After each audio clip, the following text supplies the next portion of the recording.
Chapitre 15. Dès le matin, les principaux sacrificateurs tinrent conseil avec les anciens et les scribes, et tout le Sanhédrin. Après avoir lié Jésus, ils l'emmenèrent, et le livrèrent à Pilate. Pilate l'interrogea: Es-tu le roi des Juifs? Jésus lui répondit: Tu le dis. Les principaux sacrificateurs portaient contre lui plusieurs accusations. Pilate l'interrogea de nouveau: Ne réponds-tu rien? Vois de combien de choses il t'accuse.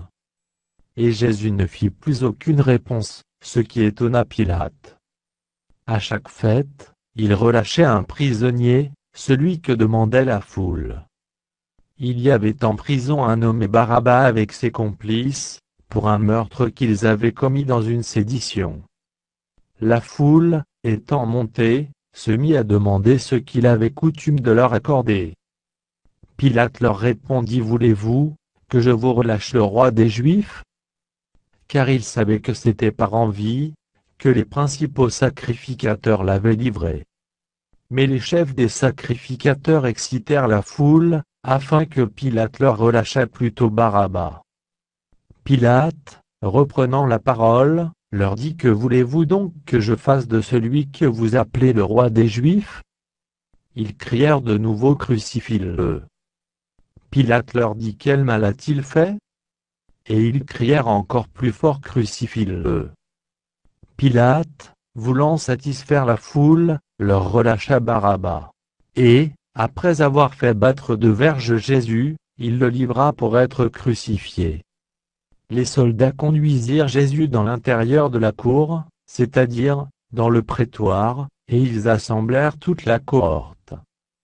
Ils le revêtirent de pourpre, et posèrent sur sa tête une couronne d'épines, qu'ils avaient tressée. Puis ils se mirent à le saluer: Salut, roi des Juifs. Et ils lui frappaient la tête avec un roseau, crachaient sur lui, et, fléchissant les genoux, ils se prosternaient devant lui. Après s'être ainsi moqués de lui, ils lui ôtèrent la pourpre, lui remirent ses vêtements, et l'emmenèrent pour le crucifier. Ils forcèrent à porter la croix de Jésus un passant qui revenait des champs, Simon de Cyrène, père d'Alexandre et de Rufus. Et ils conduisirent Jésus au lieu nommé Golgotha, ce qui signifie lieu du crâne. Ils lui donnèrent à boire du vin mêlé de myrrhe, mais il ne le prit pas. Ils le crucifièrent, et se partagèrent ses vêtements, en tirant au sort pour savoir ce que chacun aurait. C'était la 3e heure, quand ils le crucifièrent. L'inscription indiquant le sujet de sa condamnation portait ces mots: Le roi des Juifs. Ils crucifièrent avec lui 2 brigands, l'un à sa droite, et l'autre à sa gauche. Ainsi fut accompli ce que dit l'Écriture: Il a été mis au nombre des malfaiteurs. Les passants l'injuriaient, et secouaient la tête, en disant: Et toi qui détruis le temple, et qui le rebâtis en 3 jours. Sauve-toi toi-même, en descendant de la croix. Les principaux sacrificateurs aussi, avec les scribes, se moquaient entre eux, et disaient: Il a sauvé les autres, et il ne peut se sauver lui-même. Que le Christ, le roi d'Israël, descende maintenant de la croix, afin que nous voyions et que nous croyions. Ceux qui étaient crucifiés avec lui l'insultaient aussi. La 6e heure étant venue, il y eut des ténèbres sur toute la terre, jusqu'à la 9e heure. Et à la 9e heure, Jésus s'écria d'une voix forte: accent aigu Eloi tréma, accent aigu Eloi tréma, lama sabachthani, ce qui signifie: Mon Dieu, pourquoi m'as-tu abandonné? Quelques-uns de ceux qui étaient là, l'ayant entendu, dirent: Voici, il appelle Élie. Et l'un d'eux courut remplir une éponge de vinaigre, et, l'ayant fixé à un roseau, il lui donna à boire, en disant: Laissez, voyons si Élie viendra le descendre. Mais Jésus, ayant poussé un grand cri, expira. Le voile du temple se déchira en 2, depuis le haut jusqu'en bas. Le centenier, qui était en face de Jésus, voyant qu'il avait expiré de la sorte, dit assurément: Cet homme était fils de Dieu. il y avait aussi des femmes qui regardaient de loin.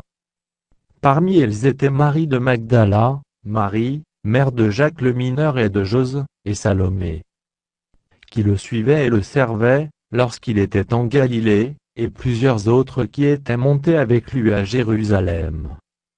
Le soir étant venu, comme c'était la préparation, c'est-à-dire, la veille du sabbat, arriva Joseph d'Arimathée, conseiller de distinction, qui lui-même attendait aussi le royaume de Dieu. Il osa se rendre vers Pilate, pour demander le corps de Jésus. Pilate s'étonna qu'il fût mort si tôt, fit venir le centenier et lui demanda, s'il était mort depuis longtemps. S'en étant assuré par le centenier, il donna le corps à Joseph. Et Joseph, ayant acheté un linceul, descendit Jésus de la croix, l'enveloppa du linceul, et le déposa dans un sépulcre taillé dans le roc. Puis il roula une pierre à l'entrée du sépulcre. Marie de Magdala, et Marie, mère de Jose, regardaient où on le mettait.